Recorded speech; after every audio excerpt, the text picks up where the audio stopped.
কেউ অন্যায় করলে তারা ক্ষমা করে। সুবহানাল্লাহ পড়েন। কি করবেন? নাকি অন্তরের মধ্যে দুঃখ কষ্ট রেখে দিবেন? অনেকে আছে অতীতের কষ্ট ভুলতে চায় না, ভুলতে পারে না। কেউ আপনারে ধমকি দিছিল, কেউ আপনার সাথে খারাপ আচরণ করছিল, কেউ আপনারে গালি দিছিল, অনেকে এটারে পেলে পুষে অন্তরে বড় করে রাখে, আছে না নাই? ভুলতে চায় না। মনের ভেতরে রাগ পেলে পুষে রাখা ঠিক না। মনে মনে কয়, তুই আমারে মারছিলি, আমি তোরে মারব। তুই আমারে অপমান করছিলি ওই দিন, যদি একদিন সুযোগ পাই তোরে হতা এলাম। আছে না এরকম? সেই 20 বছর আগে আপনারে সব অপমান করছে, ওইটারে পেলে পুষে আপনি অন্তরে নিয়ে বয়ে বেড়াচ্ছেন। আর এই হিংসা ক্ষোভ যদি রাগ ভিতরে রাখেন, এটা আপনারে জ্বালায় দেয় ভিতরে, জানেন? আর যদি আপনি ক্ষমা করে দেন, একেবারে ঠান্ডা। জানেন এই ফর্মুলা আপনারা?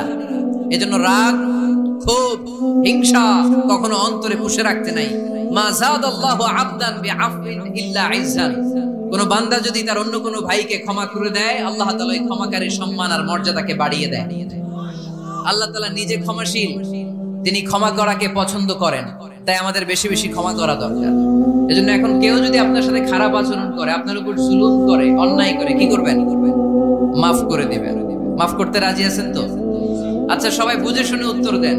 আল্লাহ পাক আমাদের সব গুনাহগুলো ক্ষমা করে দেখ, আমরা চাই কি চাই না? আল্লাহ আমাদেরকে মাফ করুক, আমরা চাই কি চাই না? দেখেন, আমরা কিন্তু ঠিকই আল্লাহর কাছে ক্ষমা চাই, কিন্তু আমরা নিজেরা নিজেদেরকে ক্ষমা করতে পারি না। নিজেরা নিজেদেরকে ক্ষমা করি না। সে আমার সাথে খারাপ আচরণ করছে, আমি ক্ষমা করতে পারি না। ও আমারে গালি দিছিল, আমি ক্ষমা করি না, কিন্তু আমি কিন্তু ঠিকই আল্লাহর কাছে ক্ষমা চাই। মনে রাখবেন কিশোরগঞ্জের ভাইয়েরা, আল্লাহর কাছ থেকে ক্ষমা পেতে হলে আগে ক্ষমা করতে হবে। ঠিক কিনা বলেন? আল্লাহর কাছ থেকে ক্ষমা পেতে হলে আগে কি করতে হবে? ক্ষমা করে দিতে হবে। ইন্নাল্লাহা আল্লাহুম্মা ইন্নাকা আফুন তুহিব্বুল আফওয়া ফাআফু আন্নি। হে আল্লাহ, আপনি ক্ষমাশীল, আপনি ক্ষমা করাকে পছন্দ করেন। আল্লাহ, আপনি আমাকে ক্ষমা করে দেন। কদরের রাতে আমরা এই দোয়া করি না যে আল্লাহ আপনি ক্ষমাশীল, আল্লাহ আপনি ক্ষমা করাকে পছন্দ করেন, আল্লাহ আপনি আমাকে ক্ষমা করে দেন। আল্লাহর কাছে আমরা ক্ষমা চাই, কিন্তু আমরা নিজেরা নিজেদেরকে ক্ষমা করতে পারি না। আপনি যদি মুত্তাকি হতে চান, আগে মানুষকে ক্ষমা করতে হবে। রাজি আছেন তো? আল্লাহ রাসূল সাল্লাল্লাহু আলাইহি ওয়াসাল্লাম যে কোনো পরিস্থিতিতে, যে কোনো অত্যাচারের বিপরীতে তিনি ক্ষমা করে দিতেন। সুবহানাল্লাহ পড়েন। আপনারা ওঠা বসা করতেছেন কেন? দোয়া করে দেই না? এখনই দোয়া হয়ে যাবে, বসেন। এখনই দোয়া করে দিচ্ছি। কষ্ট হচ্ছে আপনাদের, আমি জানি, অনেক গাদাগাদি, না বললে তো হবে না। এখানে অনেক কষ্ট হচ্ছে আপনাদের। মুত্তাকিদের 5টা বৈশিষ্ট্যের কথা বলেছিলাম। কয়টা? 1 নম্বরে দান করে, 2 নম্বরে রাগকে কমায়, 3 নম্বরে কি করে দেয়? ক্ষমা করে দেয়, মাফ করে দেয়। এজন্য মাফ করার বৈশিষ্ট্য অর্জন করতে হবে প্রিয় ভাইরা।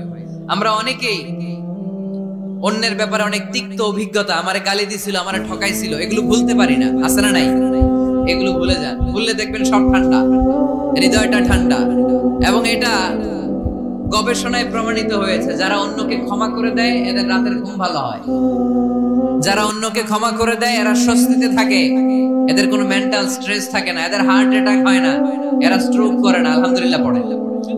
আল্লাহ রাসূল সাল্লাল্লাহু আলাইহি সাল্লাম একটা ভরা মজলিসে বললেন, এখন এক সাহাবী এসে এখানে বসবে, এই সাহাবীটা জান্নাতি।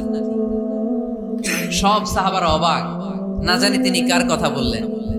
সবাই দেখতে পেলেন, ইন দ্য মিন টাইম এক আনসারী সাহাবী এসে এই জায়গাটাতে বসলেন।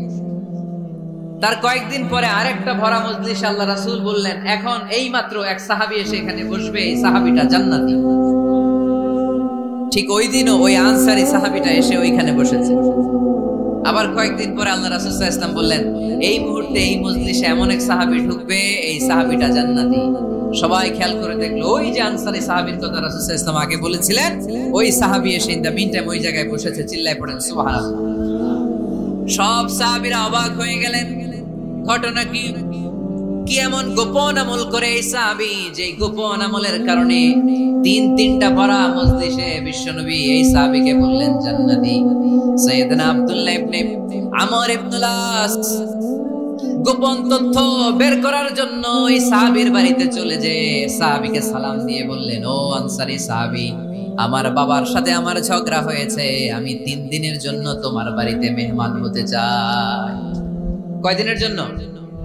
3 দিন। ওই আনসারী সাহাবী বলল, আহলান ওয়া সাহলান, খুশআমদেদ, আপনি আমার মেহমান হবেন, এটা তো আমার সৌভাগ্য। আসেন থাকেন, এই ঘরে আমি থাকি, এই ঘরটা ফাঁকা, আপনি এখানে থাকেন। এবার আব্দুল্লাহ ইবনে আমর ইবনে আল আস খেয়াল করলেন কোন গোপন আমল করে কিনা, কোন নেক আমল আছে কিনা এই সাহাবীর, যে কারণে তিনবার বিশ্বনবী সাহাবীরে জান্নাতি বলেছে। 3 দিন টানা 3 দিন লক্ষ্য করার পরে সাইয়েদনা আব্দুল্লাহ ইবনে আমর ইবনে আল আস এই সাহাবীর মধ্যে তেমন বিশেষ কোনো নেক আমল, গোপন আমল আর দেখতে পায় নাই। 3 দিন যখন শেষ, যাওয়ার পথে বলে, ভাই আসলে আমার আব্বার সাথে আমার তেমন কোনো ঝগড়া টগড়া হয় নাই, ঝগড়া টগড়া কিছু না, আমি বিশেষ একটা কারণে এসেছি। 3বার বিশ্বনবী তোমাকে জান্নাতি বলে ঘোষণা করেছেন, আমি দেখার জন্য এসেছি যে তুমি কি আমল করো। কিন্তু আমি তো বিশেষ কোনো আমল দেখলাম না। নামাজের সময় নামাজ পড়ো, তাহাজ্জুদের সময় তাহাজ্জুদ পড়ো, কোরআন তেলাওয়াতের সময় কোরআন তেলাওয়াত করো, আমি যা ইবাদত করি তাই তো করো, বরং আমার চেয়েও কম করো। কি এমন তোমার আমল যে আমলের কারণে বিশ্বনবী তোমারে জান্নাতি বলেছে? সাহাবীটাকে বলে, আব্দুল্লাহ, আমার জীবনে বিশেষ কোনো আমল নাই, এমন কোন আমল আমি আমার জীবনে করি নাই যে আমলের কারণে বিশ্বনবী আমারে জান্নাতি বলে ঘোষণা দিতে পারে। তবে হ্যাঁ, এমন একটি আমল আছে, প্রতি রাতে ওই আমলটা করে আমি বিছানায় ঘুমাতে যাই। প্রতি রাতে এশার নামাজের পরে আমি যখন আমার বিছানায় ঘুমাতে যাই, আমি আমার অন্তরে কারো ব্যাপারে কোনো ঘৃণা, কোনো ক্ষোভ আমার অন্তরে পুষে রাখি না। সুবহানাল্লাহ। কোনো ক্ষোভ, কোনো ঘৃণা, কোনো হিংসা, কারো ব্যাপারে অহংকার, জেলাসি, এগুলো অন্তরে নিয়ে আমি ঘুমাই না। আমি যখন ঘুমাতে যাই, আমি সবাইরে ক্ষমা করে দিয়ে, মাফ করে দিয়ে ঘুমাতে চলে যাই। হয়তো এই আমলটা আল্লাহ তাআলার কাছে অত্যন্ত প্রিয় হতে পারে, এই কারণেই হয়তো বিশ্বনবী আমাকে জান্নাতি বলে ঘোষণা করেছে। চিল্লায় পড়তে হবে আল্লাহু আকবার। এজন্য রাতের বেলায় যখন বিছানায় যান, সব ভুলে যান। কে গালি দিছিল ভুলে যান, কে ঠকাইছিল ভুলে যান, কে অপমান করেছিল ভুলে যান, কার সাথে মারামারি হয়েছিল ভুলে যান। বিছানায় যাওয়ার আগে সবাইরে মাফ করে দিয়ে একটা প্রশান্ত আত্মা নিয়ে ঘুমাতে যান। ওই সাহাবীর মতো আপনারাও জান্নাতি বানাবে কে? এজন্য আল্লাহ বললেন, আল্লাযীনা ইউনফিকুনা ফিস সাররাই ওয়াদ দাররাই ওয়াল কাযিমিনাল গায়যা ওয়াল আফিনা আনিন নাস ওয়াল্লাহু ইউহিব্বুল মুহসিনিন। আমার মুত্তাকি বান্দারা সব সময় দান করে, আমার মুত্তাকি বান্দারা রাগকে নিয়ন্ত্রণ করে, আমার মুত্তাকি বান্দারা অন্যের ব্যাপারে অন্তরে হিংসা বিদ্বেষ পুষে রাখে না, আমার মুত্তাকি বান্দারা সবাইকে ক্ষমা করে দেয়। 4 নম্বর আল্লাহ বললেন, ওয়াল্লাযীনা ইযা ফাআলু ফাহিশাতান আও যালামু আনফুসাহুম যাকারুল্লাহা ফাস্তাগফিরু লিযুনুবিহিম। যদি তোমরা মুত্তাকি হতে চাও, মুত্তাকি বান্দার 4 নম্বরে গুণ, তারা যদি কোনো অশ্লীল কাজ করে, পাপ করে, সাথে সাথে ক্ষমা চায় কার কাছে? যত পাপ আমরা করি না কেন, ক্ষমার দরজা আমাদের জন্য খোলা রেখেছে কে? সব সময় খেয়াল রাখবেন, কিশোরগঞ্জের যুবক ভাইয়েরা, পাপ হয়ে যেতে পারে, এটা ভেরি সিম্পল। তুমি মিথ্যা বলে ফেলেছো, খাদ্যে ভেজাল দিয়েছো, ওজনে কম দিয়েছো, পরকিয়া করেছো, অবৈধ দৈহিক সম্পর্ক করেছো, ব্লু ফিল্ম দেখেছো, নিজের উপর নফসের উপর জুলুম করেছো, তারপরেও তোমার জন্য ক্ষমার দরজা খোলা রেখেছে কে? মনে রাখতে হবে, আমাদের পাপ যত বড় হোক, তার রহমতের দরিয়া তার চাইতেও বড়, ঠিক কিনা? আমাদের গুনাহ আর অন্যায় যদি হয় খালের পানির সমান, বিলের পানির সমান, আল্লাহর দয়া সাগরের পানির সমান। আমাদের অন্যায় আর পাপ যদি হয় পাহাড়ের সমান, আমার রবের দয়া আকাশের সমান, ঠিক কিনা? বিষ্ণু বলেছেন, কুল্লুকুম খাত্তাউন ওয়া খায়রুল খাত্তাইন আত-তাওয়াবুন। তোমরা সবাই পাপী। আমরা সবাই কি? আওয়াজ করে বলেন না, আমরা সবাই কি? আমরা যে পাপী, এটা বলতে আপনাদের লজ্জা লাগে? আমরা সবাই কি? শুধু কি পাপী? পাপীর ঘরের পাপী, 14 গোষ্ঠী পাপী। আমি পাপী, আমার বাবা পাপী, আমার মা পাপী, আমার দাদা পাপী, আমরা সবাই পাপী। আল্লাহ রাসূল বললেন, কুল্লুকুম খাত্তাউন, তোমরা সবাই পাপী, ওয়া খায়রুল খাত্তাইন আত-তাওয়াবুন। আর এই পাপীদের মধ্যে সবচেয়ে ভালো পাপী ওই পাপী যেই পাপী পাপ করার পরেই তওবা করে, ইস্তেগফার পড়ে, ঠিক কি না? পৃথিবী না জানো আমি তো জানি, পৃথিবী না জানো আমি তো জানি, আমি কি পাপ করেছি হায়, আমার পাপের করলে বিচার,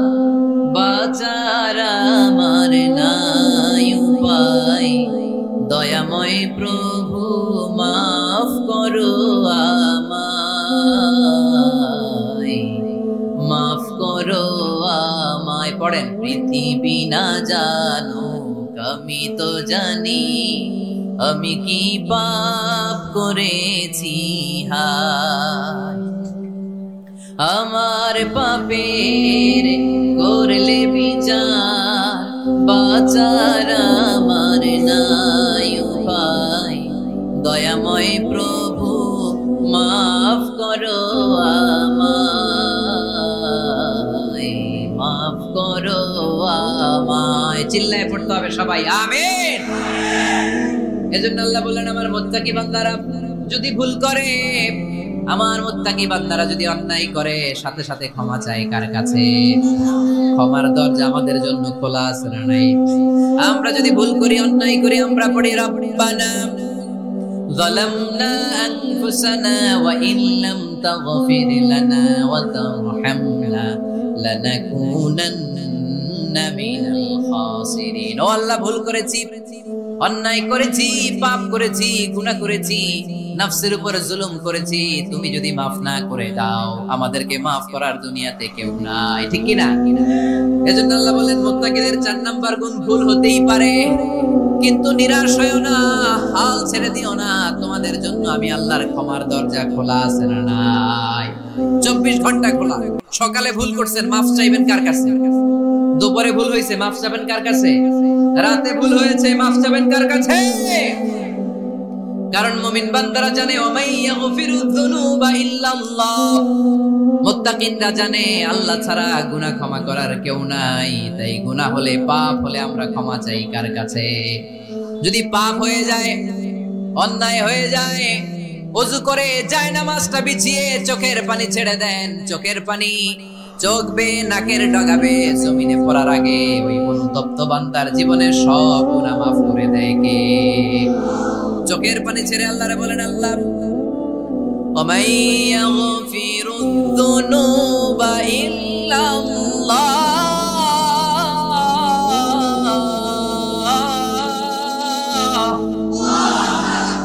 ওয়ামাইয়াগফিরুয যুনুবা ইল্লাল্লাহ। আল্লাহ ছাড়া গুনাহ ক্ষমা করার আর কোন দ্বিতীয় মাবুদ আমাদের আর আছে নাকি? চোখের পানি ছেড়ে দিয়ে আল্লাহরে ডেকে বলেন, আল্লাহ আমি ছাড়া তোমার গোলামের অভাব নাই। অভাব আছে? আমি ছাড়া তোমার বান্দার অভাব নাই, আমি ছাড়া তোমার গোলামের অভাব নাই, কিন্তু তুমি ছাড়া আমার কোনো রব নাই, ঠিক কি না? আমার গুনাহ ক্ষমা করার মতো দ্বিতীয় কোনো মালিক নাই, দ্বিতীয় কোনো রব নাই, দ্বিতীয় কোনো প্রভু নাই। তুমি যদি ফিরিয়ে দাও, কোথাও যাওয়ার জায়গা নাই, ঠিক কি না? এভাবে চোখের পানি ছেড়ে ক্ষমা চাইলে মাফ করে কে?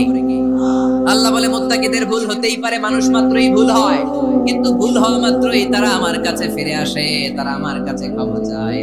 ওয়ালাম ইউসিররু আলা মা ফাআলু ওয়া হুম ইয়ালামুন। 5 নাম্বার বৈশিষ্ট্য হলো, জেনে বুঝে ক্ষমা চাওয়ার পরে ওই পাপ কাজ দ্বিতীয়বার আমার বান্দারা করে না, ঠিক কি না?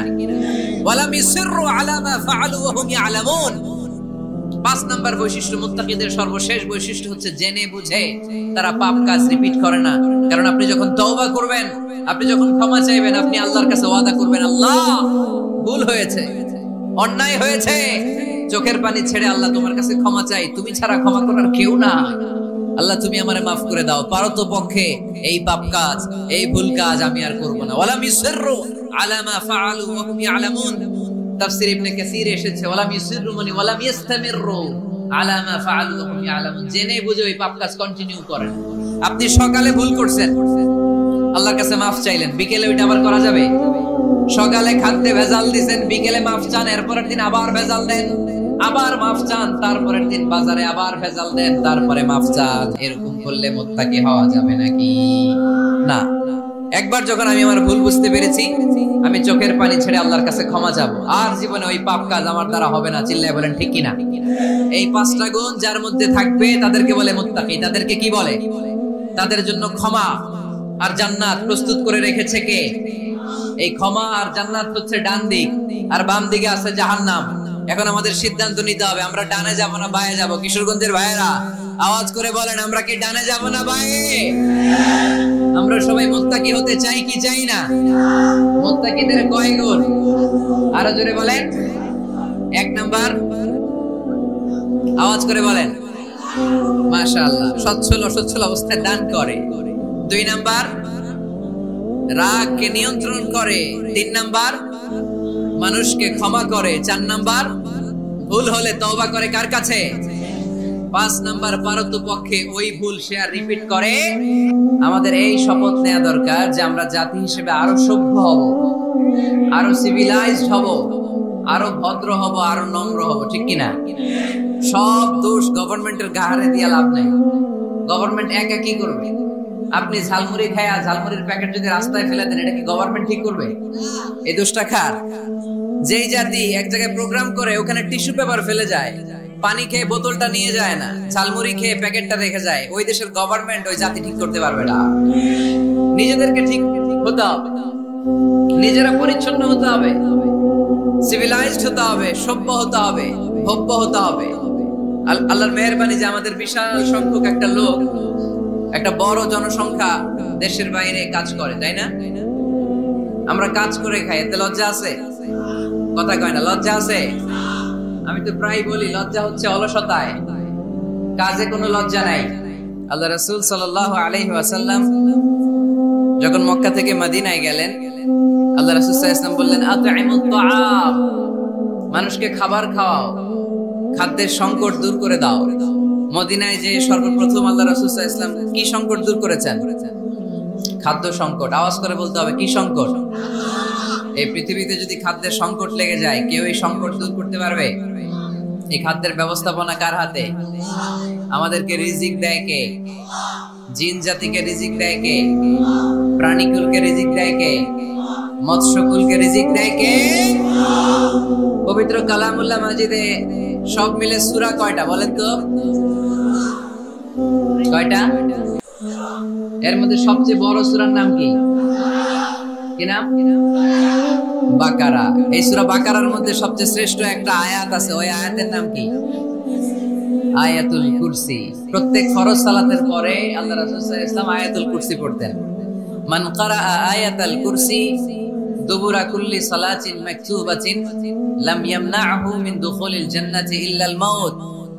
প্রত্যেক ফরজ সালাতের পরে যে ব্যক্তি আয়াতুল কুরসি পড়ে, তার জান্নাতে যাওয়ার ক্ষেত্রে আর কোনো বাধা থাকে না, একটা জিনিস ছাড়া, সেটা হচ্ছে মরণ। লোকটা মরে না তাই জান্নাতে যায় না, মরলেই জান্নাতে। এটা পড়েন আপনারা? আমাদেরকে অনেক সময় জিন ভূত আসর করে না? আসর করে। কিশোরগঞ্জে বোধহয় জিন ভূত কম না? আছে? তো জিন ভূত যাদেরকে ডিস্টার্ব করে তারা বেশি বেশি আয়াতুল কুরসি পড়বেন। আল্লাহ রাসূল সাল্লাল্লাহু আলাইহি ওয়াসাল্লাম বলেছেন, সূরাতুল ইখলাস, সূরাতুল ফালাক, সূরাতুন নাস, এই তিনটা পড়ে ফিস সাবাহি ওয়াল মাসা, সকাল সন্ধ্যা, ওয়া ইনদামা ইয়াযহাব ইলা ফিরাশি, আর যখন বিছানায় তিনি ঘুমাতে যেতেন, এই তিন কুল পড়ে আল্লাহ রাসূল সাল্লাল্লাহু আলাইহি ওয়াসাল্লাম হাতে ফু দিতেন। আর এই ফু দেয়া হাতটা মাথা থেকে মুছতে মুছতে পা পর্যন্ত মুছতেন। It's a protection from your lord. এটা আমাদের রবের পক্ষ থেকে একটা প্রোটেকশন। সুবহানাল্লাহ পড়েন। We should take this protection every day at morning and evening. শয়তানের ওয়াসওয়াসা থেকে, জিন ভূতের আসর থেকে বাঁচার জন্য এই প্রোটেকশন আমাদের নেওয়া দরকার। আমাদের আদরের কচিকাঁচা সোনামণিরা যারা আছে, তাদেরকেও, বাচ্চাদেরকেও জিন ভূত ডিস্টার্ব করে কি করে না? করে। আমরা তাদেরকেও এগুলো শিখাই দিব। এগুলোকে বলে আর রুকিয়া আল ইসলামিয়া, ইসলামী রুকিয়া। এই ঝাড়ফুঁক করা সুন্নাহ। আল্লাহ রাসূল সাল্লাল্লাহু আলাইহি ওয়াসাল্লাম নিজেও ঝাড়ফুঁক করতেন। একবার সেজদারত অবস্থায় আল্লাহ রাসূল সাল্লাল্লাহু আলাইহি ওয়াসাল্লামের হাতে একটা বিচ্ছু পোকা কামড় দিল, তিনি খুব ব্যথা পেলেন। আম্মা জান আয়েশাকে বললেন লবণের পানি গরম দাও। আল্লাহ রাসূল সাল্লাল্লাহু আলাইহি ওয়াসাল্লাম কোরআনের আয়াত করে ফু দিলেন, লবণের পানি ঢালা শেষ, ফু দেওয়া শেষ, আঙ্গুলের ব্যথাও শেষ। তো এভাবে নিমিষেই আমরা সুস্থ হয়ে যেতে পারি। কোরআনের দেয়া যত যত পদ্ধতি আল্লাহ তাআলা আমাদের জন্য প্রেসক্রাইব করেছেন, এটা আমাদের কল্যাণের জন্য দিয়েছেন। আমরা অনেকে অসুস্থ থাকি, আপনারা মধু খেতে পারেন বেশি করে, মধু খেলে আপনি সুস্থ থাকবেন। কালিজিরা খেতে পারেন, কালিজিরা, হাব্বাতুস সাউদা, শিফাউন মিন কুল্লি দা ইল্লা সাম, মৃত্যু ছাড়া সব রোগের ঔষধ। কালিজিরা পাওয়া যায় কিশোরগঞ্জে? কালিজিরারে কি বলেন আপনারা? মাশাআল্লাহ, কালোজিরা। আপনাদের ভাষা অনেক সুন্দর। কিশোরগঞ্জ, ময়মনসিংহ, আপনাদের ভাষা অনেক সুন্দর। তো এই কালোজিরা আপনারা খাবেন, মধুর সাথে মিক্স করে খাবেন। সুস্থ রাখবে কে? আমি প্রায় বলি যে কোরআনিক এই মেডিসিন গুলো আপনারা খাবেন, মাখবেন, এগুলো অনেক ভালো। অলিভ অয়েলের কথা আমি প্রায় বলি। আল্লাহ রাসূল সাল্লাল্লাহু আলাইহি ওয়াসাল্লাম অলিভ অয়েল মাখতেন, জাইতুনের তেল দিয়ে দাড়িতে মাখতেন, চুলে মাখতেন, গায়ে মাখতেন। চামড়া সহজে কুচকে যায় না, চেহারা উজ্জ্বল থাকে, চুল সহজে সাদা হয় না, এজন্য বেশি বেশি অলিভ অয়েল ইউজ করবেন। তো 114টা সূরার মধ্য থেকে আমরা পবিত্র কালামুল্লাহ মাজিদের সূরা আলে ইমরানের 133 নম্বর আয়াত তেলাওয়াত করেছি।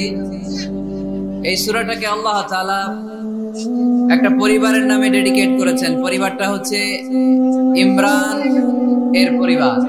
আলে ইমরান মানে ইমরানের পরিবার, আল মানে পরিবার, আলে ইমরান মানে ইমরানের পরিবার। পরিবারের নামে সূরা দিলেন। কেমন পরিবার, কত মাকবুল পরিবার, কত পছন্দনীয় পরিবার এটা আল্লাহর কাছে। সুবহানাল্লাহ পড়েন। আমাদের পরিবারও পরিবার, ওনার পরিবারও পরিবার।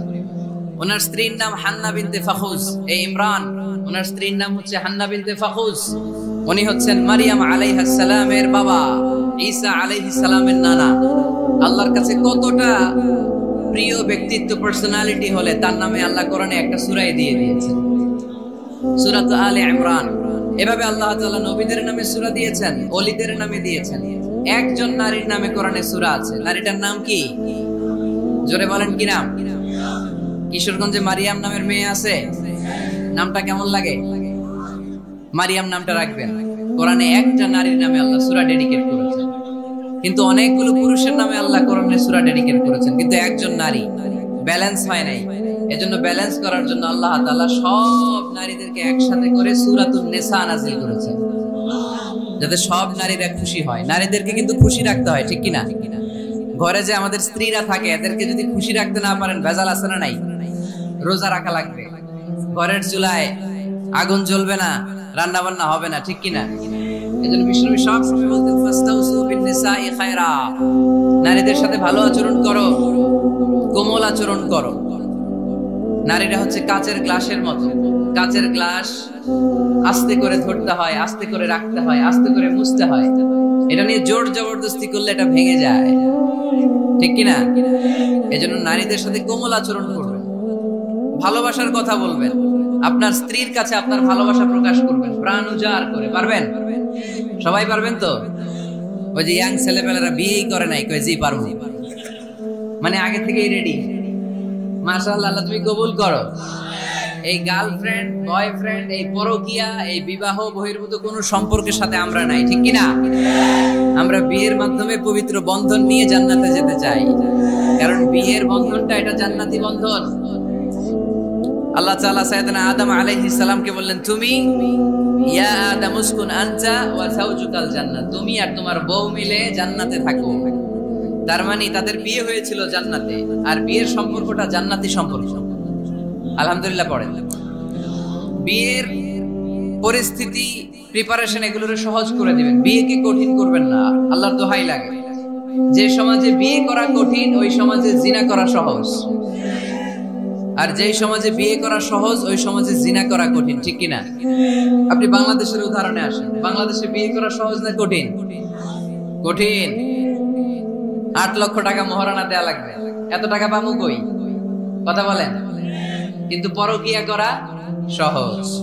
অবৈধ সম্পর্ক বিল্ড আপ করা, গার্লফ্রেন্ড বয়ফ্রেন্ড সম্পর্ক রাখা, বান্ধবীরে বাদাম খাওয়ালে আপনার সাথে চলে আসবে, ঠিক কিনা? তার মানে অল্প পয়সায় এই হারাম সম্পর্কগুলোকে অর্জন করা যায়। আর বিয়ে করতে চাইলে বাবা বলে আগে নিজের পায়ে দাঁড়া। তো এতদিন কার পায়ে দাঁড়াইছে? কথা কি বুঝতে পারতেছেন? এজন্য কিশোরগঞ্জের ছেলের বাপ, মেয়ের বাপ যারা আসছেন, বিয়েটারে সহজ করে দেন, সহজ করে দেন। এই উঠতি বয়সের যুবক যুবতী, কিশোর কিশোরী, তাদের যৌবনের তাড়নায় যে পাপগুলো করে তার একটা পার্সেন্টেজ গুনাহ আপনার বাবা হিসেবে আপনার আমলনামাতেও আছে না নাই?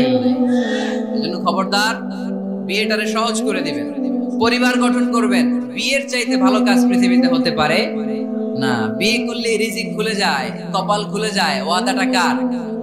চিল্লায় বলেন কার? কাজী নজরুল ইসলাম অল্প বয়সে বিয়ে করেছেন। আমাদের স্বাধীনতার স্থপতি এদেশের মহান নেতা বঙ্গবন্ধু শেখ মুজিবুর রহমান অল্প বয়সে বিয়ে করেছেন।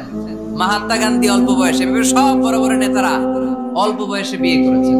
কিন্তু তারা যে সফল হয়েছে, কোনো সমস্যা হয়েছে? কথা কয় না। আমাদের স্বাধীনতার স্থপতি বঙ্গবন্ধু শেখ মুজিবুর রহমান, উনি সফল না ব্যর্থ? চিল্লায় বলেন সফল। তো উনি যে কম বয়সে বিয়ে করে সফল হয়েছে, এই বিয়ে ওনার কোনো বাধা দিছে? কথা বলেন। ঝামেলাটা হইলো ওনারা কম বয়সে বিয়ে করে সফল হয়েছে, আর আমরা সফল হয়ে তারপরে বিয়ের পিড়িতে বসতে চাই, ঠিক কিনা? সফলতার কোনো শর্টকাট নাই। বিয়ে করেন, সফল বানিয়ে দিবে কে? এজন্য বিয়ে করতে রাজি আছেন তো সবাই? সবাই রাজি? যারা একটা করছেন তারাও হাত তুলছেন। আজকে খবর আছে বাড়িতে গেলে। আল্লাহ তুমি কবুল করো। কিশোরগঞ্জের যে যুবক ভাইরা আজকের মাহফিলে এসে মাহফিলটাকে সার্থক করলো, তাদেরকে তুমি সাইয়েদনা ওমর ফারুকের মতো ঈমানি তেজ দাও। ইসলামকে বিজয়ী শক্তি হিসেবে দেখার জন্য যত স্যাক্রিফাইস নাজরানা পেশ করা দরকার সব পেশ করার তৌফিক দাও। তো কোরআনে মানুষের নামে সূরা আছে, প্রাণীর নামে আছে। যেমন প্রাণীর নামে আপনারা বলছিলেন সূরা বাকারা। বাকারা মানে কি? গাভী। মৌমাছির নামে আছে সূরাতুন নাহাল। তারপর মাকড়সার নামে আছে সূরাতু আনকাবুত।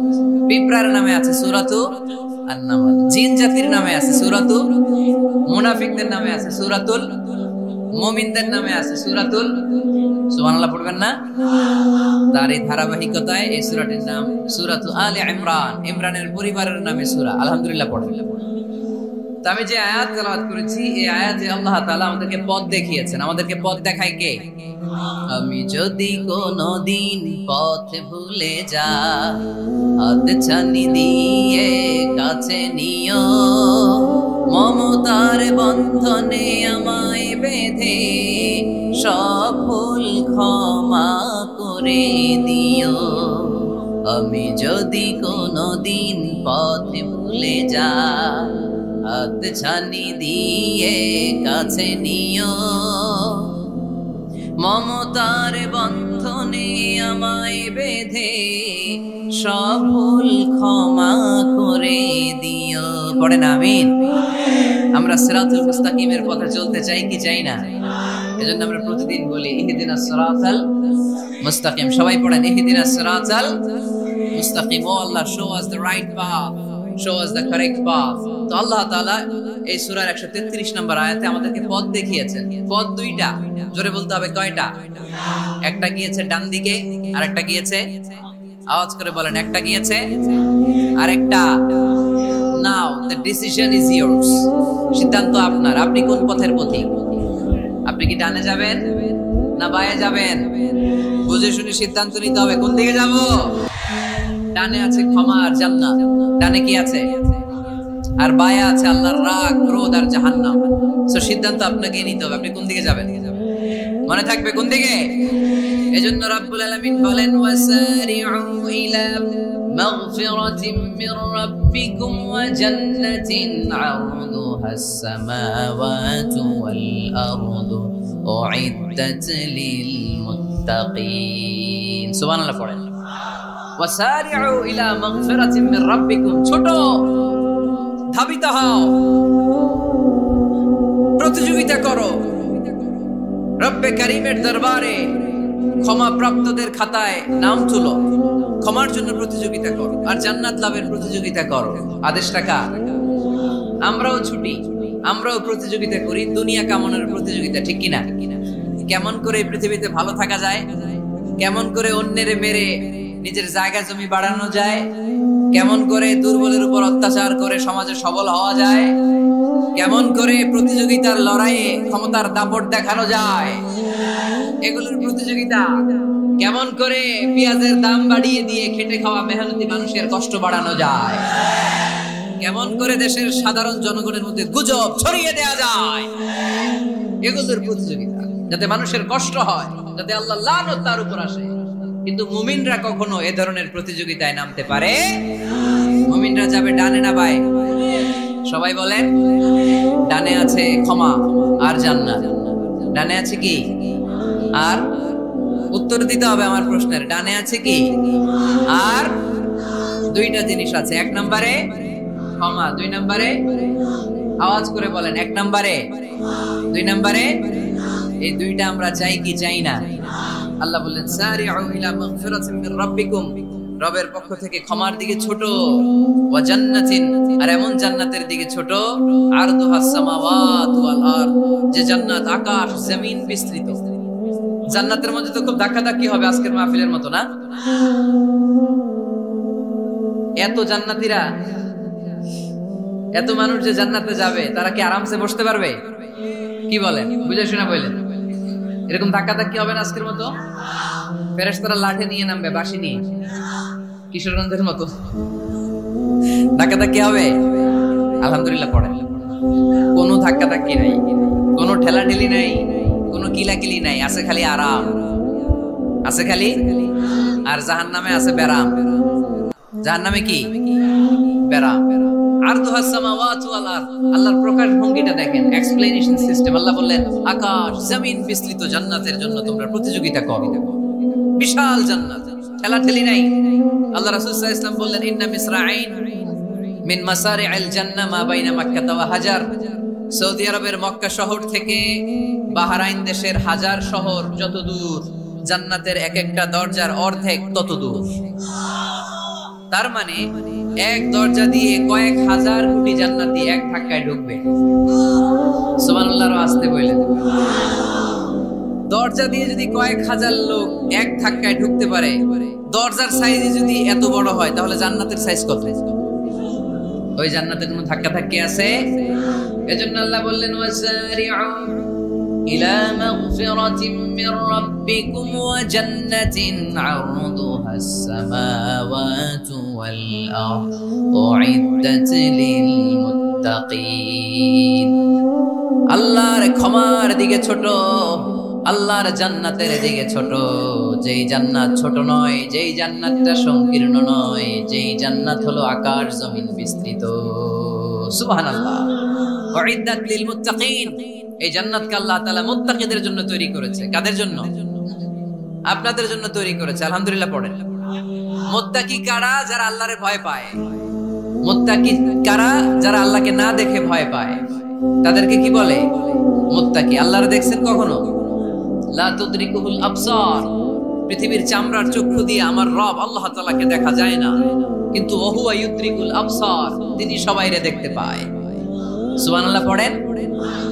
তিনি আমাদের দৃষ্টির অন্তরালে, কিন্তু আমরা তার দৃষ্টির অন্তরালে কশিন কালেও কখনো এক মুহূর্তের জন্য যেতে পারি না। মুত্তাকিনদের জন্য তিনি এই জান্নাতকে তৈরি করেছেন। এখন এই মুত্তাকিন কারা? সেই মুত্তাকিনদের পরিচয় আল্লাহ তাআলা এই সূরার ভেতরে দিয়েছেন। আজকে এই চমৎকার রজনীতে কিশোরগঞ্জের এই তাফসীরুল কোরআনের প্রোগ্রামে মুত্তাকিন কারা এ ব্যাপারে সামান্য কিছু ধারণা নিয়ে আমরা বাড়িতে ফিরবো ইনশাআল্লাহ। বলেন, আজকের এই তাফসীরুল কোরআনের প্রোগ্রাম তখনই সফল হবে যখন এত ধাক্কাধাক্কির পরে বসার যখন সুযোগ পাইছি, মুত্তাকি কারে কয় এটা আজকে হিসাব করে নিয়ে যাও। পারা যাবে? পারা যাবে? পারা যাবে? আমরা মুত্তাকি হতে চাই। কি হতে চাই? নাকি মাসুদ রানা হতে চাই? এরকম একটা আছে নাকি যেন? হ্যাঁ, পত্রপত্রিকায় দেখলাম ছেলেপেলারা লাইন ধরছে, কে হবে মাসুদ রানা। কিশোরগঞ্জ থেকে কেউ যায় নাই না? কিশোরগঞ্জের ছেলেপেলারা খুব আল্লাহওয়ালা মাশাআল্লাহ। তো আমরা মুত্তাকি হতে চাই। চিল্লায় বলেন তো কি হতে চাই? উইদ্দাত লিল মুত্তাকিন, মুত্তাকিনদের জন্য আল্লাহ তাআলা এই জান্নাতকে প্রস্তুত রেখেছেন। আল্লাহ তাআলা এই আয়াতে মুত্তাকিনদের 5টি গুণের কথা বলেছেন। কয়টি? সবাই বলেন আওয়াজ করে, কয়টি? এই 5টি গুণ আজকে আমরা জেনে যাব মানার উদ্দেশ্যে। কিসের উদ্দেশ্যে? ওয়াজ তো এখন ইউটিউবেও দেখা যায়, ঠিক কি না? ইউটিউবে ওয়াজ দেখা সহজ না? আমার ইউটিউবে দেখছেন কে কে? দেখি সবাই দেখছেন? ঠিক আছে, হাত নামান। আলহামদুলিল্লাহ পড়েন। তো ইউটিউবেই তো ওয়াজ দেখা যায়। সরাসরি তাফসীরুল কোরআনের প্রোগ্রামে একটা আলাদা স্পিরিট নিয়ে আসতে হবে, যে মনোযোগ দিয়ে আমি শুনবো, আমি ধারণ করব, কথাগুলো রিসিভ করব, কান দুটো খরগোশের কানের মতো খাড়া করে শুনবো, যাতে বাড়িতে কিছু নিয়ে যেতে পারি। বাল্লিগু আন্নি ওয়ালাউ আয়া, একটি আয়াত, একটি বাক্য হলেও আল্লাহ রাসূল বলেছেন আমার থেকে মানুষের কাছে পৌঁছে দাও। আমরা সবাই দাঈ ইলাল্লাহ। আমি বেশি জানি তো আমি বেশি শোনাবো, আরেকজন কম জানে তো কম শোনাবে। একজন জানে শুধু লা ইলাহা ইল্লাল্লাহ, সে ওইটারই দাওয়াত দেবে, ঠিক কি না? এজন্য আজকে আমরা মুত্তাকি কাকে বলে, তাদের বৈশিষ্ট্য কি, এটা জেনে যাব। আল্লাহ মুত্তাকিদের বৈশিষ্ট্যে প্রথমে বলেছেন আল্লাযীনা ইউনফিকুনা ফিস সাররাই ওয়াদ দাররা। মুত্তাকি হচ্ছে তারা যারা সচ্ছল অসচ্ছল উভয় অবস্থায় আল্লাহর রাস্তায় দান করে। দান করলে খুশি হয় কে? সাদাকা করলে খুশি হয়ে যায় কে? যাকাত দিলে খুশি হয় কে? দে যাকাত তোরা দে রে যাকাত, তোর দিল খুলবে পরে আগে খুলুক হাত। দে যাকাত তোরা দে রে যাকাত। পড়েন আমিন। আপনার দিল পরে খুলবে, আগে খুলতে হবে কি? হাত। আল্লাযীনা ইউনফিকুনা ফিস সাররাই ওয়াদ দাররা। আল্লাহ বললেন আমার মুত্তাকি বান্দার প্রথম গুণ আল্লাযীনা ইউনফিকুনা ফিস সাররাই ওয়াদ দাররাই ওয়াল কাযিমিনাল গায়যা ওয়াল আফিনা আনিন নাস ওয়াল্লাহু ইউহিব্বুল মুহসিনিন। সুবহানাল্লাহ পড়ে। আল্লাযীনা ইউনফিকুনা ফিস সাররাই ওয়াদ দাররা। আমার মুত্তাকি বান্দারা সচ্ছল অসচ্ছল উভয় অবস্থায় দান করে। যখন তাদের কাছে বেশি টাকা থাকে তখন তারা বেশি দান করে, যখন কম থাকে কম দান করে, কিন্তু দান করে, ঠিক কি না? দান করার ধারাবাহিকতা কখনো থামায় না। এখন আপনি সচ্ছল, অনেক টাকা তো বেশি দেন, এক সময় অর্থের টানা পড়েন যাচ্ছে, সমস্যা যাচ্ছে, তো ওই সময় কম দেন। বছরে আপনি অবস্থা ভালো থাকলে 10,000 টাকা সাদাকা করেন, যখন অবস্থা খারাপ 10 টাকাও কি সাদাকা করা যাবে না? তার মানে ইউনফিকুনা ফিস সাররাই ওয়াদ দাররা, সুখে দুঃখে সব সময় যে দেয় তার নাম মুত্তাকি। সুখে দুঃখে সব সময় যে দেয় তার নাম। মদিনার সমাজে মদিনার সাহাবীদের মধ্যে সবচেয়ে গরীব সাহাবী ছিলেন সাইয়েদনা বেলাল রাদিয়াল্লাহু তাআলা আনহু। নিজের লজ্জাস্থান ঢাকার কাপড়টা ছাড়া তার কাছে দ্বিতীয় কোনো কাপড় ছিল না। সকালে যদি খাবার পেত, দুপুরে খাবার ছিল না, দুপুরে পেলে রাতের জন্য ছিল না, আজকে খাবার থাকলে কালকে নাই। মদিনার সবচেয়ে গরীব সাহাবী বেলাল রাদিয়াল্লাহু তাআলা আনহু, লজ্জাস্থান ঢাকার জন্য শুধু একটা জামা ছিল, গায়ে দেওয়ার মতো কোনো জামা নাই।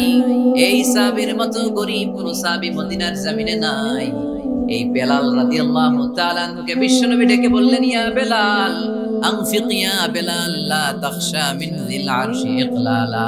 ও বেলাল, আল্লাহর রাস্তায় দান করো, কারণ আমার আল্লাহর ধনভাণ্ডারের কমতি নাই। সাইয়েদনা বেলাল রাদিয়াল্লাহু তাআলা আনহু সবচেয়ে গরীব। শুনতেছেন? বুঝতেছেন? সবচেয়ে গরীব। ডাউন পার্টটা ঢাকার মতো একটা গার্মেন্ট ছিল, একটা কাপড়, এটা পেঁচায় আসতো, নামাজ পড়তো। গায়ে রাখার মতো কোনো জামা নাই, আর খাবার দাবার টাকা পয়সা বলতে নাই। ওই সাহাবীর বিষ্ণু ইসা ইসলাম বললেন, আনফিক বেলাল, বেলাল তুমিও দান করো, তুমিও দাও, দানের হাতকে প্রশস্ত করে দাও। আনফিক ইয়া ইবনা আদম উনফিক আলাইক, এ বনি আদম দাও, দিলে আমি তোমারে দেব। যারা দান করে বেশি তাদেরকে দেয় কে? দিলেই আসবে, না দিলে আসে না। আপনি দেন, দেখবেন আসতে শুরু করছে। এটাই সিস্টেম। দিলে কমে না, না দিলে কমে। সুবহানাল্লাহ পড়েন। উদাহরণ হিসেবে বুঝেন, আপনার হাতে 5 কেজি ওজনের একটা জিনিস দেয়া হলো, আপনি এটারে ধরে রাখছেন। এটারে ধরে রাখলে আর কিছু নিতে পারবেন? এটারে দিয়ে দিলেই না আরেকটা ধরতে পারবেন, ঠিক কি না? 5 কেজির এটা হুজুরে দিয়ে দিলাম, এরপরে কেউ আমার 20 কেজি দিলে ওইটা ধরো, ওইটা আবার আরেকজনকে দিব, এরপরে আরেকজন 30 কেজি দিলে ওইটারে ধরো। কথা বলেন, কথা বলেন, কথা বলেন। এজন্য আল্লাহ বললেন, ইনফিকুনা ফিস সাররাই ওয়াদ দাররা। আমার মুত্তাকি বান্দার প্রথম গুণ, তারা সুখে দুঃখে সব সময় দান করে, দানের ধারাবাহিকতা সব সময় অব্যাহত রাখে। যারা সুখে দুঃখে সচ্ছল অসচ্ছল সব অবস্থায় দান করে, তাদের নাম হলো মুত্তাকি। মুত্তাকিদের প্রথম বৈশিষ্ট্য দান করে। আপনারা দান করেন তো? কিশোরগঞ্জের ভাইয়েরা সবাই করেন? করেন তো? Take it as a reminder. আজকের এই আলোচনাটা একটা রিমাইন্ডার হিসেবে নেন। যাদের দান করতে একটু সমস্যা, মনে থাকে না, অলসতা বা একটু কিপটামির মনোভাব আছে, এই কিপটামি কৃপণতা ভুলে যান, দেন। দেন না একটু, আপনারা দিবে কে? বিশ্বাস হয়? দিলে বাড়ে, দিলে না দিলে কমে, কারণ আপনি দিলে আপনারা দিবে কে? তবে গোপন অবস্থায় দেওয়াটা উত্তম। প্রকাশ্য দান করলে আল্লাহ কবুল করেন, ওইটাতেও সওয়াব আছে, কিন্তু গোপনে দান করলে বেশি খুশি হয় কে? গোপনে দান করলে আল্লাহর রাগ ক্রোধ কমে যায়।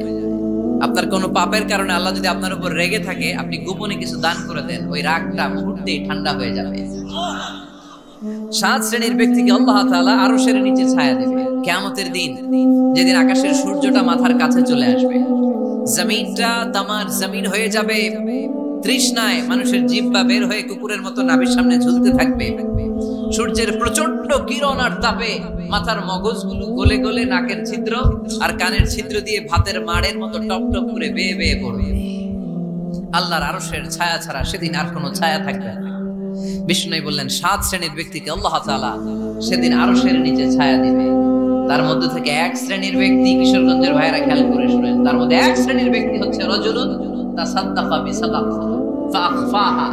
1 শ্রেণীর ব্যক্তি হচ্ছে ওই ব্যক্তি যে গোপনে আল্লাহর জন্য দান করে। আযাব লা তা'লামু শিমালুহু মা তুনফিকু ইয়ামিনু, এমন গোপনে এসে আল্লাহর রাস্তায় দান করে দেয়, তার ডান হাত কি দান করেছে বাম হাত টের পায় না। ডান হাত কি দিল, বাম হাত দেখে নাই। অন্য মানুষ জানা তো দূরের কথা, এই গোপন দান আমার আল্লাহর কাছে খুব প্রিয়। এজন্য একটু দান করার অভ্যাস করেন, অল্প করে করেন। আজকে যে এই 5 টাকা দান করে দেন মসজিদে, 2 টাকার নোট থাকলে দান করে দেন, 1 টাকার পয়সা থাকলে দান করে দেন। দান করতেই হবে, কারণ মুত্তাকি হতে চাইলে এই দানের ধারাবাহিকতা কন্টিনিউয়াসলি এটা রাখতে হয়, এটা থামানো যায় না। সময় ভালো বেশি দিলাম, সময় খারাপ কম দিলাম, কিন্তু দিতে হবে। রাজি আছেন? আল্লাকা সিররুন ইনদাল্লাহ বাইনাকা আনতা ওয়া বাইনাল্লাহ, আল্লাকা সাদাকাতুন তাখফা লা ইয়ালামুহা ইল্লাল্লাহ, আল্লাকা সিররুন ইনদাল্লাহ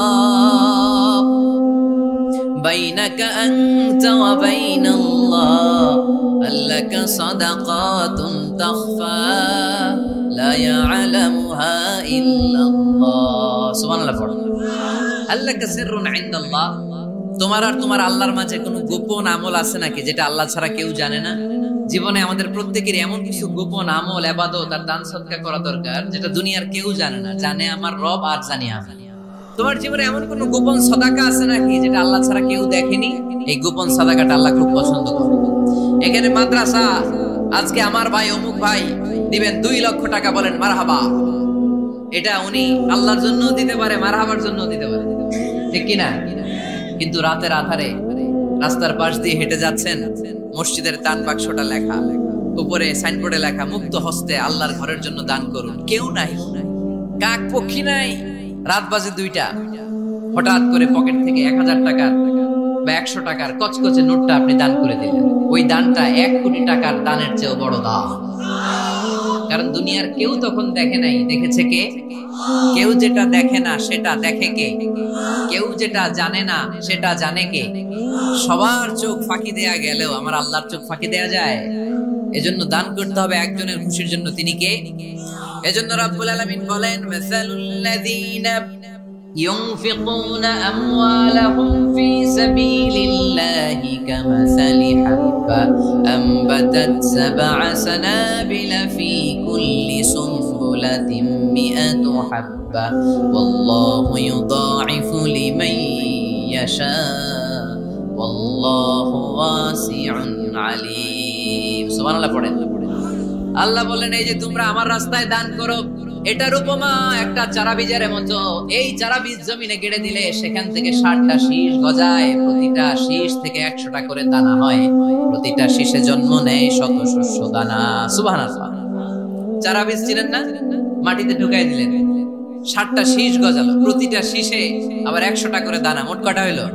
700টা। এক চারা বীজ থেকে যেমনি 700 দানা গজায়, তেমনি 1 টাকা দান করলে এরকম 700 গুণ সওয়াব আপনার আমলনামায় ঢুকাই দিবে কে? যারা দুনিয়ার বুকে প্রকাশ্যে গোপনে দান করত, সচ্ছল আর অসচ্ছল অবস্থায় দান করত, কিয়ামতের দিন যখন তাদেরকে তাদের আমলনামা দেয়া হবে, আমলনামা দেখে বলবে, আল্লাহ এত সওয়াব দুনিয়ার বুকে আমি করি নাই, অন্য কারো আমলনামা তোমার ফেরেশতারা ভুল করে আমারে দিয়েছে। আল্লাহ, এত আমলনামা তো আমি করি নাই, এত নেক কাজ করতে থেকে আসলে এটা আমার না, তোমার ফেরেশতারা ভুল করে আরেকজনেরটা গছাই দিয়েছে আমার। আল্লাহ বলবে না, আমার ফেরেশতারা ভুল করে না। সুবহানাল্লাহ পড়ে। ফেরেশতারা কখনো ভুল করতে পারে না, এটা তোমারই আমলনামা। আমার আমলনামা, আমি তো এত সওয়াব করি নাই। আল্লাহ বললেন, তুমি যে ওই আমার খুশির জন্য দান করেছো, ওই ছোট্ট দানটাকে আমি বড় করে তোমার আমলনামায় ঢুকাই দিচ্ছি। আরো আস্তে কোন সুবহানাল্লাহ। হাদিসে এসেছে, কামা ইউরাব্বি আহাদুকুম ফুলুয়া, তোমরা যেমনি ছাগল পালো, বাছুর পালো, আল্লাহ তাআলা তোমাদের দানটাকে এরকম পেলে পুষে বড় করে। আপনারা কিশোরগঞ্জে গরু পালন কারা দেখি? তো এই যে গাভী যখন বাচ্চা দেয়, বাছুর হয়, খুশি লাগে না আপনাদের? মালিক কি করে? এটারে খাওয়ায়, খাইয়ে দাইয়ে পেলে পুষে বড় করে না? কুরবানির হাটে বিক্রির জন্য। আল্লাহ বললেন, তুমি যে ওই ছোট্ট দান করেছো, তোমার এই ছোট্ট দানটা আমি ওইটারে খাইয়ে দাইয়ে পেলে পুষে বড় করে উহুদ পাহাড়ের সমান করে তোমার আমলনামায় ঢুকিয়ে দিয়েছি। এজন্য আল্লাহ বললেন, আল্লাযীনা ইউনফিকুনা ফিস সাররাই ওয়াদ দাররা, মুত্তাকিদের প্রথম গুণ সচ্ছল আর অসচ্ছল উভয় অবস্থায় আল্লাহর জন্য তারা দান করে। সুবহানাল্লাহ পড়েন। তাহলে মুত্তাকিদের প্রথম গুণ তারা কি করে? জোরে বলেন, সবাই বলেন, আবার বলেন। আপনাদের কষ্ট হচ্ছে? দোয়া করে ফেলি আমরা তো। গলার আওয়াজ এত অল্প কেন? আওয়াজ করে উত্তর দেওয়া যাবে? চিল্লায় পড়েন আল্লাহু আকবার। এইভাবে উত্তর দিবেন, এভাবে আওয়াজ করে উত্তর দিলে আমি বুঝবো আমার কথা শুনতেছেন, বুঝতেছেন। তা না হলে আমি বুঝবো বুঝতেছেন না, আমি এত কষ্ট করে বলি এরা বুঝে না। তো মুত্তাকিদের প্রথম গুণ তারা কি করে? আরো জোরে বলেন, কি করে? মুত্তাকিদের 2 নাম্বার গুণ আল্লাহ বললেন, ওয়াল কাযিমিনাল গায়জ। মুত্তাকিরা শুধু সুখে দুঃখে সচ্ছল অসচ্ছল অবস্থায় তারা দান করে না। মুত্তাকি বান্দার 2 নাম্বার বৈশিষ্ট্য, তারা রাগকে হজম করে, ক্রোধকে নিয়ন্ত্রণ করে। সুবহানাল্লাহ। মুত্তাকিনরা অল্পতে চটে যায় না, হট টেম্পার্ড না। আমাদের অনেকে আছে হট টেম্পার্ড, কিছু বুঝলেও চেতে, না বুঝলেও চেতে। এরকম চেত আছে নাকি আপনাদের? রাগরে আপনারা কি বলেন আঞ্চলিক ভাষায়? রাগী বলেন। তো এই যে রাগী মানুষ আছে না, গুসা উঠছে, এই যে গুসা যে ওঠে, এটা খুবই স্বাভাবিক। গুসাটা ওঠা সবার ওঠে, এটা কি বলেন? ওঠে না? ওঠে না? আপনাদের মধ্যে থেকে গুসা বেশি ওঠে কার দেখি? আছে তো, রোগী আছে তো অনেক।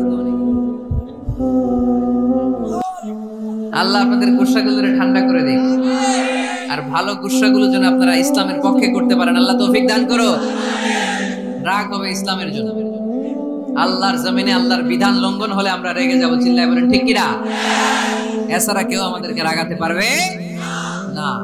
ওয়াল কাযিমিনাল গায়জ, মুত্তাকিন বান্দারা রাগকে হজম করে। রাগ হওয়াটা খুব স্বাভাবিক, এটা ন্যাচারাল, এটা কি প্রাকৃতিক। আমাদের দেহে এক ধরনের হরমোন আছে, এটার নাম হচ্ছে অ্যাড্রেনালিন বলে এটাকে, অ্যাড্রেনালিন হরমোন। এই হরমোনটা যখন নিঃসরিত হয় তখন আমরা রেগে উঠি। এর আগে আমরা রাগি না। This adrenaline hormone triggers up your bodies fight response. এটা নিঃসরিত হলেই বডি তখন ফাইট করতে মন চায়, মনে চায় খায়া ফেলাই, মাইরা ফেলাই, দইরা ফেলাই, অক করে হোতা এলাই। আপনারা বলেন না এগুলো? মাইরা অ্যালবাম, কাইটটা অ্যালবাম, অক করে হোতা অ্যালবাম বলেন আপনারা? এগুলো কখন বলেন? যখন রেগে যান, যখন রেগে যান। কিন্তু মুত্তাকি হতে চাইলে যখন তখন রেগে যাওয়া যাবে। ওয়াল কাযিমিনাল গায়জ, যুবক ভাইরা খেয়াল করে শোনো, মুত্তাকি হতে চাইলে 2 নাম্বার যে বৈশিষ্ট্যটা আমাদেরকে ধারণ করতে হবে সেটা হচ্ছে ওয়াল কাযিমিনাল গায়জ, রাগকে নিয়ন্ত্রণ করতে জানতে হবে। রাগ এটা ভয়ঙ্কর। অনেকে রাগ করতে করতে যে স্ট্রোক করে ফেলে, আছে না? হার্ট অ্যাটাক করে ফেলে। অনেকে রাগের মাথায় মারাও যায়, আছে না নাই? এটা ভয়ঙ্কর। এর আছে অনেক শারীরিক, মানসিক অনেক প্রভাব, অনেক ক্ষতিকর প্রভাব আছে এই রাগের। রাগটা অনেকটা ঝড়ের মতো। কিসের মতো? ঝড় যেমনি একদিক থেকে এসে সব ভেঙে চুরে তছনছ করে লন্ড ভন্ড করে দিয়ে আরেক দিকে সাঁ করে চলে যায়। রাগও তেমন, একদিক দিয়ে আসে সব শেষ করে দিয়ে আরেক দিকে চলে যায়, ঠিক কিনা? এর রাগের মাথায় পৃথিবীতে কত খুন খারাপি ঘটেছে, ঠিক কিনা? বাবা ছেলের মধ্যে রাগ আছে না নাই? বন্ধু বন্ধুর মধ্যে, বন্ধু কয় এটা আমারে দে, ওই বন্ধু বলে না দিব না, রেগে গেছে, কিলাকিলি ঘুষাঘুষি আছে না নাই? বাবা ছেলের মধ্যে জমি জমা নিয়ে হয় না অনেক সময়? বাবা কয় এই জমি তুই পাবি না, পোলায় কয় আমার এই দিবা তুমি। বাপে কয় না দিমু না, পোলায় কয় দিবা। বাপে কয় তোরে তেজ্য পুত্র করে দিলাম, পোলায় কয় তোমার মাথায় আমি কোপ মেরা দিলাম। আছে না? লেগে গেল মারাত্মক ঝগড়া। হাজবেন্ড ওয়াইফের মধ্যে এগুলো আর হয় না, তাই না? রাগারাগি হ্যাঁ বেশি হয়। কিশোরগঞ্জে এগুলো আছে। আহা, খবরদার, এগুলোকে বাড়তে দেয়া যাবে না। শয়তান খালি গুতায়। শয়তান চায় কি করে ফ্যামিলিকে ব্রেক ডাউন করা যায়।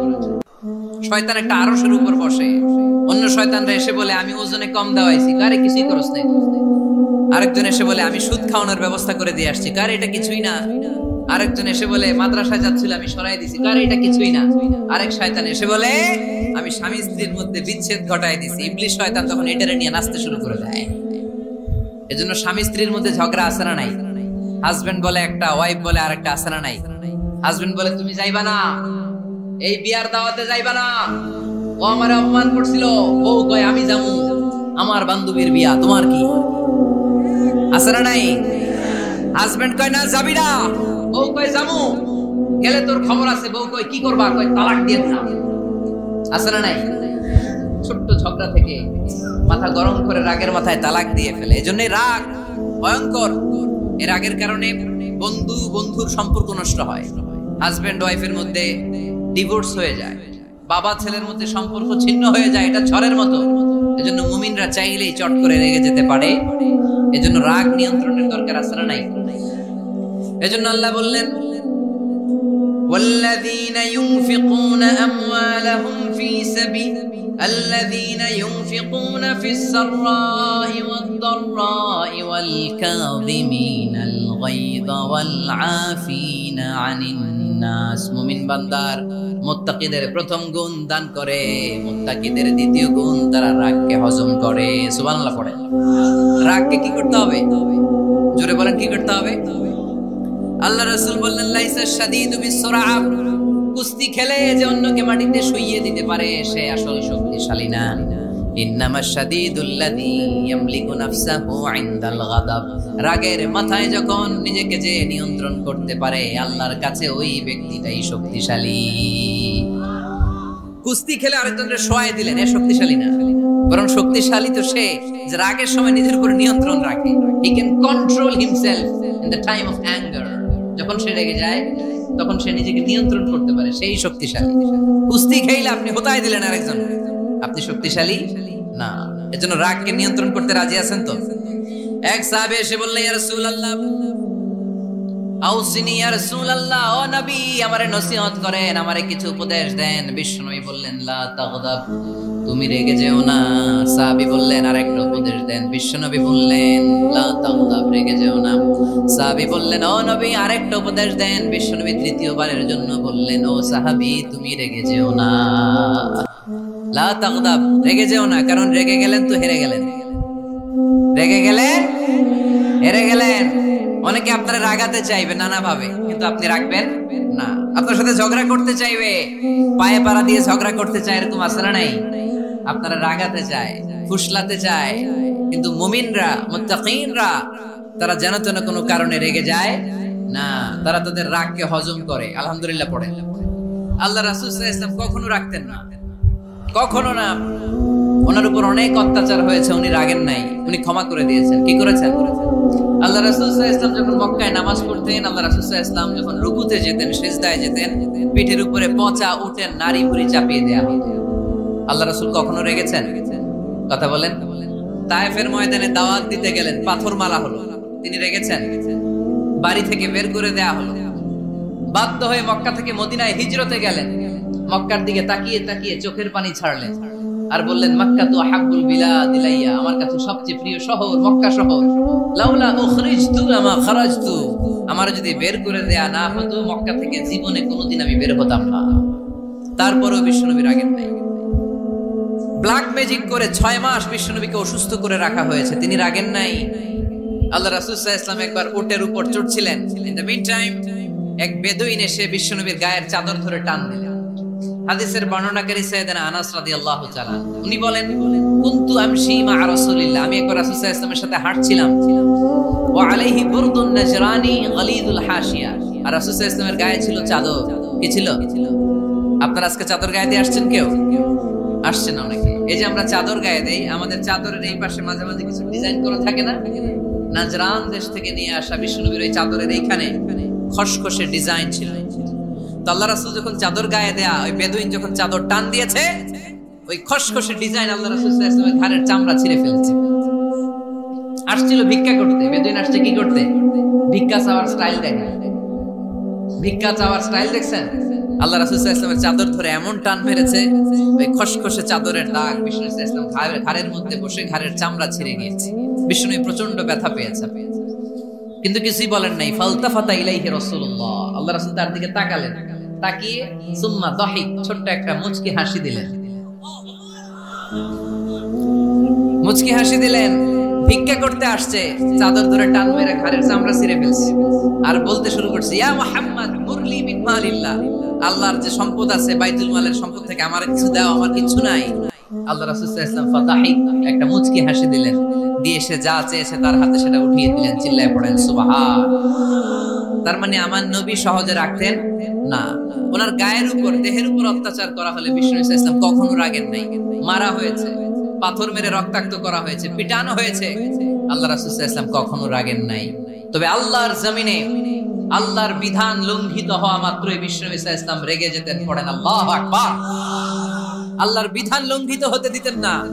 যেই লোকটা নামাজ পড়া অবস্থায় ওটের পচা নারী বুড়ি চাপিয়ে দিলে রাগেন না, যাকে পাথর মারা হলে রাগেন না, চাদর ধরে টেনে গায়ের চামড়া ছিঁড়ে ফেললে রাগেন না, ওই ব্যক্তিটা আল্লাহর জমিনে আল্লাহর আইনের বিরুদ্ধে কথা বললে রেগে যেতেন। কারণ এটা আল্লাহর আইন, আল্লাহর আইনে সবাই সমান। এখানে উঁচু নিচু, there is no difference between black and white, between upper and lower, between the richer section of the society and poorer section of the society, between the prime minister, between the member of the parliament and the factory worker, rickshaw puller. Everyone is totally equal, 100% equal in the eyes of Quran and Islam. চিল্লায় বলেন ঠিক কি না? আল্লাহর চোখে সবাই সমান। ওইখানে প্রধানমন্ত্রী নাই, ওইখানে প্রেসিডেন্ট নাই, ওইখানে এমপি নাই, ওইখানে রিকশাওয়ালা আর প্রধানমন্ত্রী আর প্রেসিডেন্ট এক কাতারে দাঁড়িয়ে আল্লাহর সেজদা দেয়। চিল্লায় বলেন ঠিক কি না? নিজেকে আক্রমণ করা হলে রাখতেন না, কিন্তু আল্লাহর জমিনে আল্লাহর বিধান লঙ্ঘিত হলে আল্লাহ রাসূল রেগে যেতেন। মদিনাতে এক মেয়ে চুরিতে ধরা পড়ল। চুরি করলে কি করতে হয়? আস-সারিকু ওয়াস-সারিকাতু ফাকতাউ আইদিয়াহুমা। বাংলাদেশে হাত কাটে, কি করে? জেলে দেয়। আর কি করে? হ্যাঁ, জরিমানা, জামায়াত করে না। বিধান হচ্ছে হাত কেটে দাও। If anyone steal something precious, the government, the authority should cut down his right hand. আইনটা কার? বাংলাদেশে এরকম চোর আছে না নাই? দেশের টাকা পাচার করে, আছে না নাই? হাজার হাজার টাকা কুচি কুচি করে বগুড়ার এক পানির মধ্যে, খালের মধ্যে দেখলাম। আহা, জনগণ খেতে পায় না আর মানুষ টাকা কুচি করে জঙ্গলে ফেলে দিয়ে আসে। এগুলো কত বড় ডাকাত! একটা চোর, ওকে ধরে যদি হাত কেটে টেলিভিশনে প্রচার করে দেয়া হতো, 17 কোটি মানুষ যদি দেখতো, এদেশে আর চোর খুঁজে পাওয়া যেত না। বনু মাখজুমিয়া গোত্রের এক নারী চুরিতে ধরা পড়ল। সাহাবীরা যে বলে, ইয়া রাসূলুল্লাহ, অনেক বংশীয় মেয়ে, আপনি হাত কেটে দিয়েন না, মাফ করে দেন। কি করেন? আল্লাহ রাসূল সাল্লাল্লাহু আলাইহি ওয়াসাল্লামের চেহারাটা আগুনের গোলার মতো লাল হয়ে গেল। রেগে গেলেন। আল্লাহ রাসূল বললেন, এত বড় সাহস পেলে কোত্থেকে? এটা আল্লাহর আইন। চিল্লায় বলো, কার আইন? লাউ কানাত ফাতিমাতু বিনতি মুহাম্মদ সারাকাত লাকাতা মুহাম্মাদুন ইয়াদাহা। আরে বনু মাখজুমিয়া গোত্রের মেয়ে তো দূরের কথা, আমার কলিজার টুকরা ফাতেমাও যদি চুরিতে ধরা পড়তো, আমি ফাতেমার ডান হাত কেটে দিতে 1 সেকেন্ড দেরি করতাম না। কারণ বিধানটা কার? এত মাইন্ড দেয়া হলো বিশ্বনবীকে, এত অত্যাচার করা হলো, তিনি রেগে যেতেন না। কিন্তু আল্লাহর জমিনে আল্লাহর বিধান লঙ্ঘিত হলে তিনি রেগে যেতেন। ঠিক কিনা? এজন্য আমাদের রাগটাও হতে হবে এমন, অপ্রয়োজনে আমরা রাখবো না। কিন্তু আল্লাহর জমিনে আল্লাহর বিধান যদি লঙ্ঘিত হয়, দুর্বলের উপর যদি সবলের অত্যাচার হয়, সমাজে যদি বিশৃঙ্খলা তৈরি হয়, তখন মুমিন রাগান্বিত হবে, বজ্র কণ্ঠে গর্জে উঠবে, চিল্লায় বলেন ঠিক কিনা।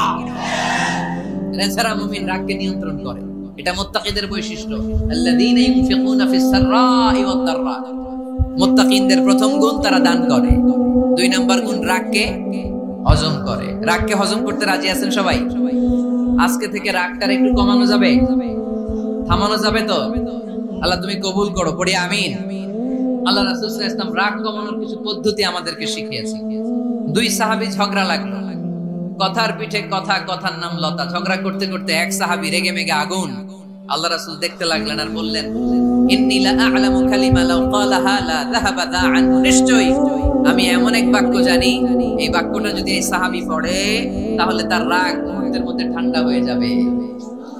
ওই সাহাবী বললেন, ইয়া রাসূলুল্লাহ, বাক্যটা কি আমারে শিখিয়ে দেন, আমি চাই আমার রাগটা যেন থেমে যায়। আল্লাহর রাসূল বললেন, তুমি পড়ো আউযু বিল্লাহি মিনাশ শাইতানির রাজীম। সবাই পড়েন, আউযু বিল্লাহি মিনাশ শাইতানির রাজীম। তাহলে রাগ কমানোর দোয়ার নাম কি?